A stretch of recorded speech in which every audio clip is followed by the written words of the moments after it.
سلامتی ہے ان آنکھوں پہ جو ہدایت پہ نظریں جمائے بیٹھی ہیں، ان کانوں پہ جو ذکر خیر کے منتظر رہتے ہیں، اور ان قدموں پہ جو ہدایت کی راہ پہ گامزن ہیں۔ میرا سوال بھی آج کے موضوع سے ہی متعلق ہے۔ انجینئر محمد علی مرزا صاحب کی گرفتاری کے پس منظر میں ہی ہے۔ اس میں تمہید میں چند باتیں کہنا چاہتا ہوں کہ میں جب اپنی سوسائٹی کا جائزہ لیتا ہوں تو یوں محسوس ہوتا ہے جیسے یہاں پر کچھ مذہبی جماعتیں، تنظیمیں اور گروہ یا مدرسہ ہائے فکر اس زوم باطل میں مبتلا ہیں کہ شاید انہیں اللہ کی طرف سے کوئی خصوصی اجارہ داری اس روئے زمین پر حاصل ہو گئی ہے، لہٰذا اب جس تعبیر کو وہ صحیح سمجھیں گے وہی تعبیر حق قرار پائے گی، اور جس کو وہ غلط سمجھیں گے وہی تعبیر باطل قرار پائے گی، اور اگر اس تعبیر کے مقابل میں کوئی اپنی تعبیر پیش کرے گا تو وہ مرتد ہونے، کافر ہونے، یہود و نصارہ کا ایجنٹ ہونے کے لیے تیار ہو جائے۔ اب اسے الزامات کا، قاتلانہ حملوں کا اور خدا نخواستہ کسی خودکش حملے کے نتیجے میں اس دنیا فانی سے کوچ کرنے کے لیے بھی ہر وقت تیار رہنا چاہیے۔ ایک شخص کی اگر رائے سے آپ کو اختلاف ہے تو اس کا علمی رد پیش کیجیے، اور اگر اس کے اسلوبی بیان سے مسئلہ ہے تو اسے جرح و نقد کے پروسیس سے گزاریے، مگر یہ سب کچھ کرنے کے بجائے ہم گستاخ بنا دیتے ہیں۔ ایک اکابر اہل علم جو ایک مذہبی جماعت کا سرکردہ رہنما ہے، وہ بدبخت یہ کہہ رہا تھا کہ یہ تو فتنہ غامدیت کا تسلسل ہے، لہٰذا اس کو یہیں پہ کچل دینا چاہیے۔ تو حسن بھائی، ہمارا رد عمل جو ہے وہ اس قدر درندہ صفتی پر مبنی کیوں ہوتا ہے؟ ہمارا رد عمل علمی، عقلی اور اخلاقی کیوں نہیں ہوتا؟ اور رد عمل کے معاملے میں ہم سیرت النبی اور اسوہ رسول کو اپنا آئیڈیل کیوں نہیں بناتے؟ اس سارے پس منظر میں اور جو 295C لاگو ہوا ہے، اس پر آپ کی تبصرے کی درخواست ہے۔ شکریہ۔ اس کی وجہ یہ ہے کہ قرآن و سنت نے جو ہدایات ہمیں دی تھیں دین کے باب میں، ہم نے اصل میں ان سے روگردانی کر لی۔ اللہ تعالیٰ نے یہ بتایا ہے کہ فطرت کے قوانین کے مطابق دنیا میں دو ہی طبقات ہوتے ہیں، بعض سیکھنے کی صلاحیت رکھتے ہیں، بعض سکھانے کی صلاحیت رکھتے ہیں، بعض معلمین ہوتے ہیں، بعض متعلمین ہوتے ہیں۔ اسی طریقے سے علماء پیدا ہوں گے، روئے زمین پہ ہر شخص وہ صلاحیت نہیں رکھتا کہ براہ راست اس کلام کو سمجھ سکے، اس کی زبان کو سمجھ سکے، اس سے جو علوم مرتب ہوئے ان کو سمجھ سکے۔ تو قرآن مجید نے بتایا ہے کہ ایک طبقہ ایسا ہونا چاہیے جو دین میں درک اور تفقہ پیدا کرے، اور وہ دین کا درک اور تفقہ پیدا کر کے اپنی ملت کی طرف جب لوٹے تو ان کو انذار کرے، یاد دہانی کروائے، دعوت کا کام کرے، وہی کام جو پیغمبر کرتا تھا وہ علماء نے کرنا تھا۔ اس میں دیکھیے دو الفاظ بہت اہم ہیں، یعنی انہوں نے تفقہ پیدا کرنا ہے اپنے اندر اور پھر انذار کرنا ہے قوم کو۔ تو تفقہ پیدا کرنے کا یہ پہلا ناگزیر تقاضا اور شرط ہے کہ وہ لوگ اس میدان میں اترے جن کے اندر یہ صلاحیت ہو۔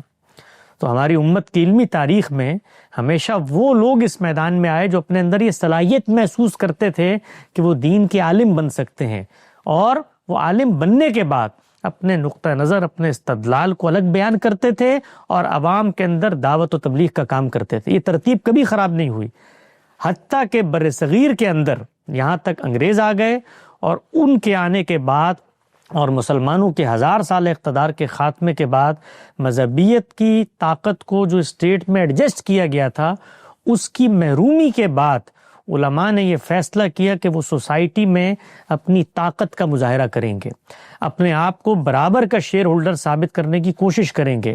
تو انہوں نے اس پوری ترتیب کو الٹا جو قرآن مجید میں لکھی ہوئی ہے، اور بنیادی انسانی حقوق کی خلاف ورزی کر کے چھوٹے چھوٹے بچوں کو لے کر گلی محلوں میں ان تفقہ فی الدین کے اداروں کی بنیاد رکھ کے وہاں پر لوگوں کی تعلیم اور تربیت شروع کر دی۔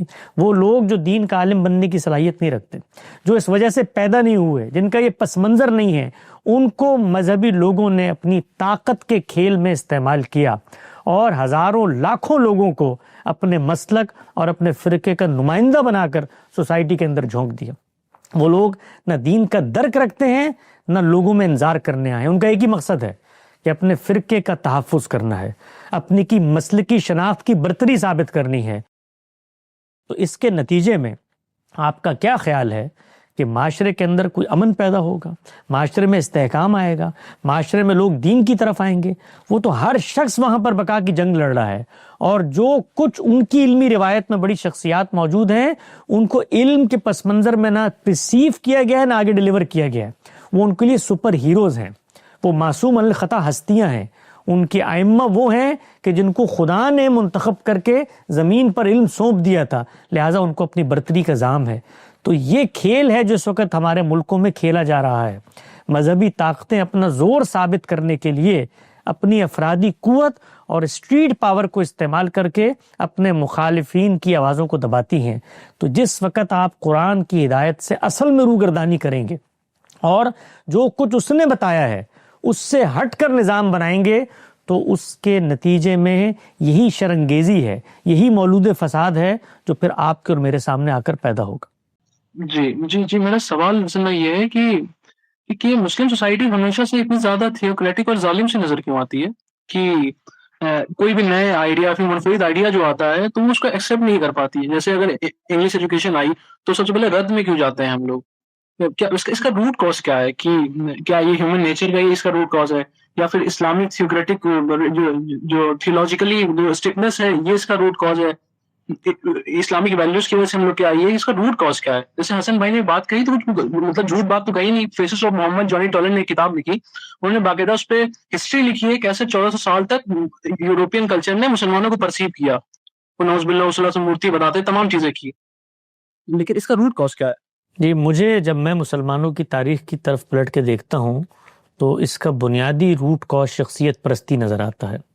ہمارے ہاں جب بڑے علماء پیدا ہوئے, اور یہ شخصیت پرستی کا جو مرض ہے یہ انسان اپنی فطرت کے اندر جو شر کے داعیات لے کر پیدا ہوا ہے اس کے مظاہر میں سے ہے. اسی سے شرک پیدا ہوا ہے دنیا بھر میں, اور لوگوں نے خدا کا ساجی اور سبارڈینیٹ زمین پہ بیٹھے ہوئے لوگوں کو بنا لیا ہے. تو اس بنیاد پر ہمارے ہاں جو بڑے مذہبی لوگ پیدا ہوئے ان کے ساتھ شخصیت پرستی کا, تقلید کا, تعظیم کا تعلق پیدا ہوا. اس کے نتیجے میں مسالک فرقے وجود پذیر ہوئے. اب وہ حضرات ہمارے لیے محض علمی آرا رکھنے والی شخصیات نہیں ہیں, وہ سپر ہیروز ہیں جن کو پیغمبر کی طرف سے اور اللہ کی طرف سے تائید اور نصرت حاصل ہو چکی ہے. لہٰذا اب ہم ان کے نقطہ نظر سے برخلاف جب کوئی بات سنتے ہیں تو ہمیں یہ محسوس ہوتا ہے کہ یہ لوگ تو ایسے شخص پہ تنقید کر رہے ہیں جو انسانوں میں سے ایک انسان تھا ہی نہیں, وہ تو ایک سپر ہیرو تھا.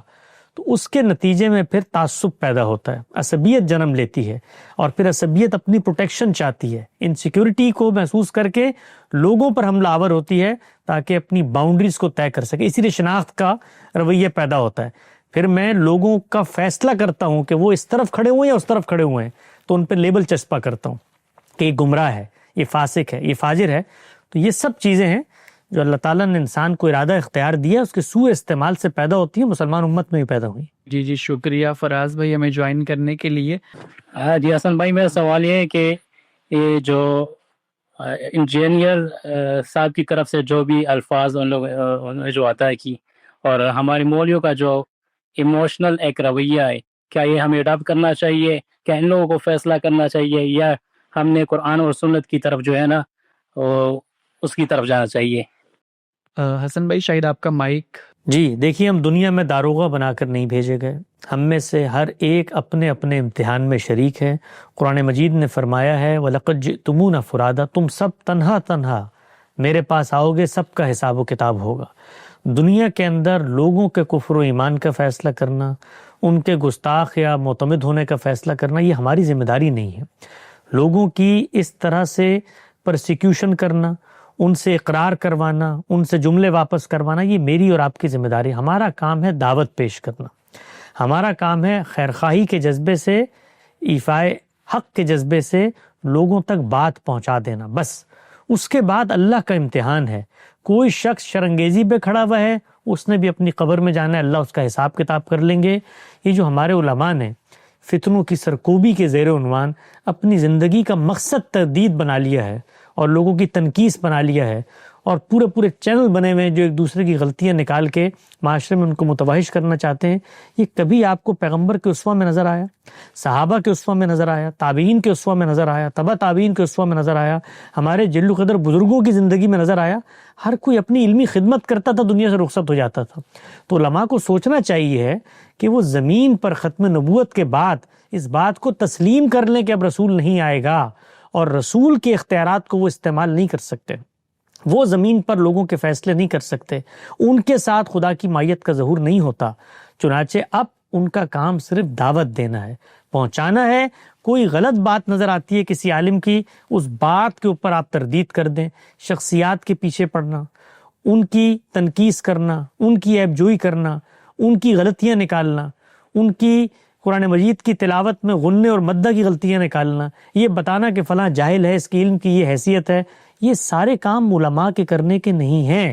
علماء کا ایک کام ہے دعوت، انذار، تذکیر اور نصیحت، اور وہ بھی صرف قرآن کے ذریعے. فذکر بالقرآن من یخاف وعید.